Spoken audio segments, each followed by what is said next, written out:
নবী সাল্লাল্লাহু আলাইহি ওয়াসাল্লাম বলেন, আপনার সন্তানকে যদি আপনি মাফ না করেন, আপনি মা আপনাকে আঘাত করার কারণে, কষ্ট দেওয়ার কারণে আজকে আলকামার জবানে কালিমা উচ্চারণ হইতেছে না, সে তো জাহান্নামী হয়ে যাবে, সে জাহান্নামে যাবে। আপনি তাকে মাফ করে দেন, তাহলে সে জান্নাতে যাবে, নতুবা সে জাহান্নামী হয়ে যাবে। আলকামার মা আল্লাহর নবীর কাছে পিঠটা খুলে দিয়ে বলেন, ও আল্লাহর নবী, আপনি দেখুন আলকামা আমাকে কি পরিমাণ আঘাত করেছে। আমার হাতের দাগগুলো এখনো উঠে নাই, আমার পিঠের যে আঘাতের দাগগুলো এখনো উঠে নাই। আমি যখন আমার সন্তানের আঘাতের কথাগুলো স্মরণ করি, আমার কলিজা ফেটে যায় যে একটা সন্তান মার সাথে কেমন দুর্ব্যবহার করতে পারে। আমার বড় কষ্ট লাগে। আমার সন্তান 10 মাস 10 দিন গর্ভে ধারণ করেছি, এই সন্তান কিভাবে আমি মা আমার গায়ে আঘাত করে, আমি মা হওয়ার পর আমি আমার সন্তানের ভালো আচরণ পেলাম না। আমি মা, আমার যত সম্পদ আছে আমি সব সম্পদ আমার সন্তানকে দিয়ে দিয়েছি, কিন্তু আমার থাকার জায়গা নাই। আজকে অন্যের জায়গায়, অন্যের বাগানের কুড়ে করে আমার থাকতে হয়। ওগো আল্লাহর নবী, এই বেঈমান সন্তানকে আমি কিভাবে ক্ষমা করব, যে সন্তান আমাকে এভাবে মারধর করে, এভাবে আঘাত করে?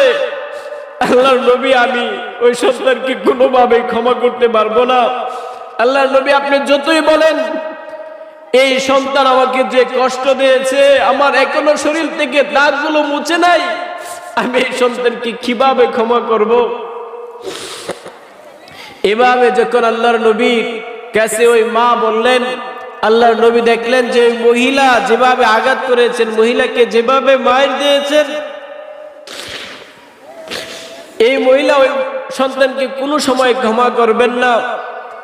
দেখুন, শুনুন মায়েরা, যে মা কত দরদি হতে পারে। এত আঘাত করার পরও মা সন্তানের প্রতি দরদি থেকেই যায়। বিশ্বনবী সাল্লাল্লাহু আলাইহি ওয়াসাল্লাম মাকে জিজ্ঞাসা করলেন, ও আলকামার মা, আপনি যদি সন্তানকে ক্ষমা না করেন, তাহলে এই সন্তান তো জাহান্নামে আগুনে পড়বে। আলকামার আম্মাজান বলতেছেন, আগুনে পড়ুক, যে সন্তান আমাকে এত কষ্ট দিয়েছে, এই সন্তানের দয়া আমার কাছে নাই, ক্ষমা আমার কাছে নাই, আমি এই সন্তানকে কোনো দিনই ক্ষমা করব না, সে জাহান্নামে চলে যাবে। বিশ্বনবী সাল্লাল্লাহু আলাইহি ওয়াসাল্লাম হযরত বেলাল রাদিয়াল্লাহু আনহুকে বলেন, আলকামার মা যদি আলকামাকে ক্ষমা না করে, তাহলে সে জাহান্নামী হবে। এই জন্য আলকামার মায়ের সম্মুখে এই আলকামাকে জীবিত আগুনে পুড়ে মারো। আলকামার মা আলকামার মাকে আলকামা এত আঘাত দিয়েছেন, সেই কষ্টটা যেন তার মার সম্মুখে আগুনে পোড়ার কারণে যদি মার দরদ হয়, সেই দরদের চুটে যদি সন্তানকে ক্ষমা করে দেওয়া হয়, তাহলে দুনিয়ার আগুনের বদলতে জাহান্নামের আগুন থেকে আল্লাহ হিফাজত করবেন। বলুন সুবহানাল্লাহ। হে বেলাল, তুমি আগুনের স্তূপ তৈরি করো, লাকড়ি তৈরি করো, এর মধ্যে আগুন দেওয়া হবে, এরপর আলকামাকে এই আগুনে পুরানো হবে। যখন লাকড়ি একত্রিত করলো, আগুন ধরে আলকামাকে আগুনে রাখবে, তখন আলকামার মা এই দৃশ্যগুলো দেখতেছেন।